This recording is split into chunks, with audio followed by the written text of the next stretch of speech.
Hello बच्चों, welcome to smart classes. और आज हम करने वाले हैं क्लास 10th साइंस का बहुत ही important chapter number 4, carbon and its compounds. तो चलिए शुरू करते हैं। सबसे पहले बेटा हमें इस चैप्टर में पढ़ना है कार्बन के बारे में। तो कार्बन का जो एटॉमिक नंबर होता है दैट इज 6 और इसकी इलेक्ट्रॉनिक कॉन्फ़िगरेशन की जाए तो दैट इज 2,4। तो क्योंकि इसके आउटर मोस्ट शेल में 4 इलेक्ट्रॉन्स हैं तो इसकी जो वैलेंसी रहेगी दैट इज इक्वल्स टू 4। तो वैलेंसी 4 होने की वजह से इसे बोलेंगे टेट्रावैलेंट। ठीक है जी। अब टेट्रावैलेंट का मतलब हुआ कि ये जो कार्बन है ये हमेशा 4 बॉन्ड बना के स्टेबल होगा। ठीक है। अब ये 4 बॉन्ड जब बनाएगा बेटा तो ये जनरली इलेक्ट्रॉन्स, देखो वैलेंसी क्योंकि 4 है तो वैलेंसी 4 होने का मतलब ये होता है कि ना ही वो इलेक्ट्रॉन लूज कर सकता है ना ही वो इलेक्ट्रॉन गेन कर सकता है। तो ये दोनों ही काम नहीं हो पाएंगे बिकॉज पॉसिबल नहीं है 4 इलेक्ट्रॉन लूज करना या 4 इलेक्ट्रॉन गेन करना। तो यहाँ पे कंडीशन क्या आ जाएगी, तो यहाँ पे 4 इलेक्ट्रॉन उसको शेयर करने पड़ेंगे। तो शेयर करके वो कौन सी बॉन्डिंग करेगा, कोवेलेंट बॉन्ड बनाएगा बेटा। ठीक है। तो चलिए आगे देखते हैं versatile nature of carbon. Versatile nature का मतलब है कि कार्बन जो है उसके काफ़ी सारे कंपाउंड हम अपने ऑल अराउंड यूज़ करते हैं। ठीक है। अब उसका कारण क्या है, वर्सेटाइलिटी क्या है कार्बन की। तो सबसे पहला है टेट्रावैलेंसी, कि कार्बन जो है 4 बॉन्ड फॉर्म कर सकता है अदर एलिमेंट्स के साथ। वो अदर एलिमेंट कौन कौन सा होता है, हाइड्रोजन, ऑक्सीजन, नाइट्रोजन, है ना। तो ऐसे और भी सारे, क्लोरीन हो गया, इन सभी के साथ जो है कार्बन बेसिकली अलग अलग बॉन्ड्स जो है सिंगल बॉन्ड्स फॉर्म कर सकता है। ऑक्सीजन के साथ डबल बॉन्ड फॉर्म कर सकता है। ठीक है। तो कार्बन टोटल कितनी बॉन्ड्स फॉर्म करेगा, 4 बॉन्ड फॉर्म करेगा। उसके बाद सेकंड जो प्रॉपर्टी आती है दैट इज कैटिनेशन। कैटिनेशन क्या होता है, self linking power of carbon to form long chain compounds. अब देखिए कार्बन जो है कार्बन से जुड़ के लॉन्ग चेन कंपाउंड फॉर्म कर सकता है। ठीक है। लॉन्ग चेन कंपाउंड मतलब पॉलीमर्स बना सकता है। ठीक है। जिसकी वजह से कार्बन जो है बड़ा ही वर्सेटाइल है। इसके अलावा अगर मैं बोलूँ कि कैटिनेशन और कौन शो करता है तो सल्फर। सल्फर जो है S8, ठीक है, वो भी जो है कैटिनेशन शो करता है, लॉन्ग चेन कंपाउंड फॉर्म करता है। चलिए नेक्स्ट प्रॉपर्टी है आइसोमर्स। पहले तो आइसोमर्स होते क्या है, ऐसे कंपाउंड्स जिनका सेम मॉलिक्यूलर फॉर्मूला रहता है बट जो स्ट्रक्चर होता है वो डिफरेंट होता है। ठीक है। ऐसे कंपाउंड्स को हम आइसोमर्स कहते हैं। तो कार्बन के जो कंपाउंड्स होंगे वो जनरली क्या फॉर्म करेंगे, आइसोमर्स फॉर्म करेंगे। इसीलिए कार्बन जो है वो वर्सेटाइल है। तो अगर आपको क्वेश्चन आए वाई कार्बन इज वर्सेटाइल या कार्बन के बहुत सारे कंपाउंड क्यों मिलते हैं हमें, तो उसका कारण ये रहा, यहाँ पे ये पूरा आंसर हो जाएगा आपका। चलिए अब मैंने आपको बोला था कि कार्बन की वैलेंसी 4 है जिसकी वजह से वो 4 इलेक्ट्रॉन ना ही लूज करेगा ना ही गेन करेगा। तो वो क्या करेगा, इलेक्ट्रॉन्स को शेयर करेगा बॉन्डिंग के लिए। अब कोई भी एलिमेंट बॉन्डिंग करता है, क्यों करता है, टू अटेन स्टेबिलिटी। तो कार्बन स्टेबल होने के लिए क्या करेगा, इलेक्ट्रॉन शेयर करेगा। तो ऐसी बॉन्ड जो कब फॉर्म होगी, शेयरिंग ऑफ इलेक्ट्रॉन से। ठीक है जी। उस बॉन्ड को क्या बोलेंगे, कोवेलेंट बॉन्ड बोलेंगे। डेफिनेशन आपके सामने। तो टाइप ऑफ कोवेलेंट बॉन्ड की अगर मैं बात करूं तो यहाँ पे फर्स्ट है सिंगल कोवेलेंट बॉन्ड जिसमें एक इलेक्ट्रॉन शेयर होगा। For example hydrogen. अब एक हाइड्रोजन के पास एक इलेक्ट्रॉन, दूसरे हाइड्रोजन के पास भी एक इलेक्ट्रॉन। तो ये क्या करेंगे, अपने आप को स्टेबल करने के लिए इस तरह से सिंगल कोवेलेंट बॉन्ड फॉर्म कर लेंगे। ये आपके पास है। चलिए क्लियर हो गया बेटा।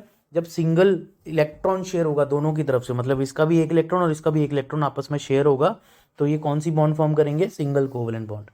इसी तरह से डबल कोवेलेंट बॉन्ड जब 2 इलेक्ट्रॉन शेयर होंगे। ठीक है।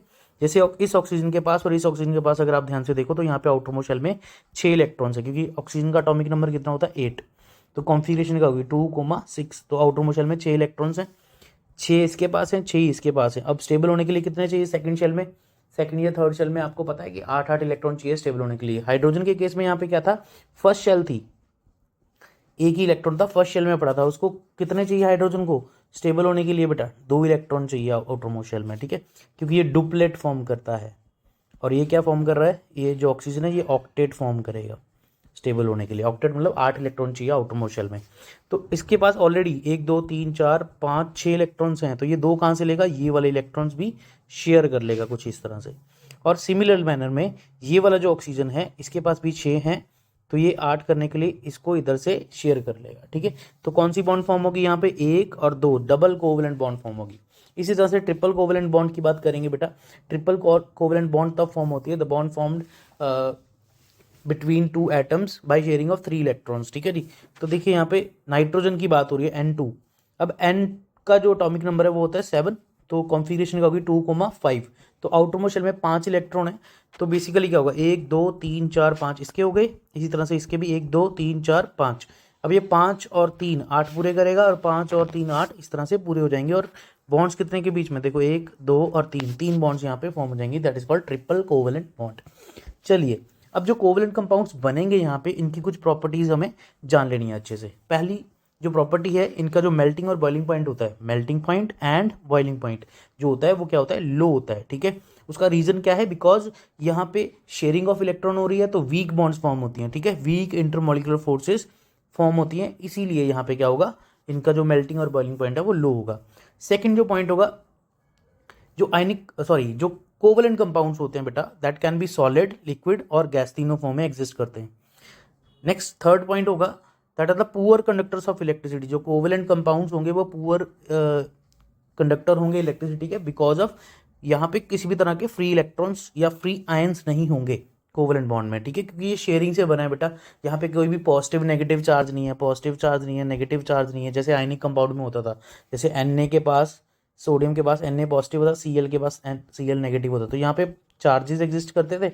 पर कोवेलेंट कंपाउंड में ऐसा नहीं है, हाइड्रोजन और हाइड्रोजन के बीच में किसी भी तरह का चार्ज थोड़ी है, तो सिंपल शेयरिंग ऑफ इलेक्ट्रॉन से ही बॉन्ड्स फॉर्म कर रहे थे, इसलिए ये जो पुअर कंडक्टर होंगे, ठीक है। Next is it is soluble in organic solvents and insoluble in water, because water polar होता है। वाटर कैसा होता है, पोलर। वाटर क्या होता है बेटा, पोलर होता है। और ये जो होते हैं कोवेलेंट कंपाउंड्स, ये नॉन पोलर होते हैं, ठीक है, क्योंकि नॉन पोलर हैं, दैट्स वाई ये किस में सॉल्युबल नहीं होंगे, वाटर में सॉल्युबल नहीं होंगे।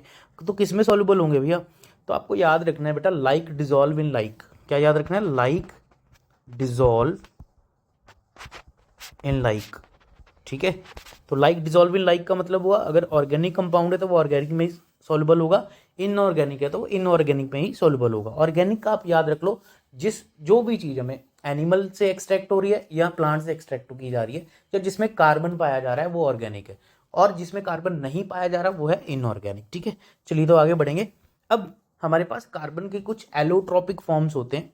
पहले तो एलोट्रॉप्स होते क्या हैं, ऐसे मतलब सेम एलिमेंट के कंपाउंड्स जिनका डिफरेंट फिजिकल प्रॉपर्टीज होता है और सेम केमिकल प्रॉपर्टीज होती हैं। मतलब खास बात क्या है, होंगे ये एक ही एलिमेंट के कंपाउंड्स, है ना, बट इनकी फिजिकल प्रॉपर्टीज क्या होंगी, अलग अलग होंगी, और केमिकल प्रॉपर्टीज सेम होंगी। जैसे कि कार्बन के 3 आइसोटोप्स होते हैं, डायमंड, ग्रेफाइट एंड फुलरेन, ठीक है। तो चलिए डायमंड की बात करते हैं। आप सभी को पता है डायमंड जो है that is the hardest substance, ठीक है जी। और इसके अंदर जो स्ट्रक्चर होता है बेटा, that is 3D network structure. Each carbon bonds with 4 other, एक कार्बन 4 अदर कार्बन से क्या है, जुड़ा हुआ, तो इसी वजह से भी हार्डेस्ट सब्सटेंस है। और ये हाईली स्टेबल होता है, इसका रिफ्रैक्टिव इंडेक्स बहुत ज़्यादा हाई होता है, इसीलिए ये ब्रिलियंस शो करता है, ठीक है। ये होगी डायमंड की प्रॉपर्टीज। अब हम ग्रेफाइट की बात करें। ग्रेफाइट के अंदर बेटा यहाँ पे layers of hexagon held by weak forces, यहाँ पे कार्बन की जो हेक्सागनल लेयर्स होती हैं उनके अंदर वीक फोर्सेस पाई जाती हैं। ये काफ़ी सॉफ्ट एंड स्लिपरी होता है। इसको हम पेंसिल के जो निब होती है उसमें, यानी कि पेंसिल का जो सिक्का होता है उसमें यूज़ करते हैं। Even graphite is a good conductor of electricity, हालांकि ये नॉन मेटल है पर फिर भी गुड कंडक्टर होता है इलेक्ट्रिसिटी का, और इसको हम लुब्रिकेंट की तरह भी यूज़ करते हैं कई जगह पे, ठीक है।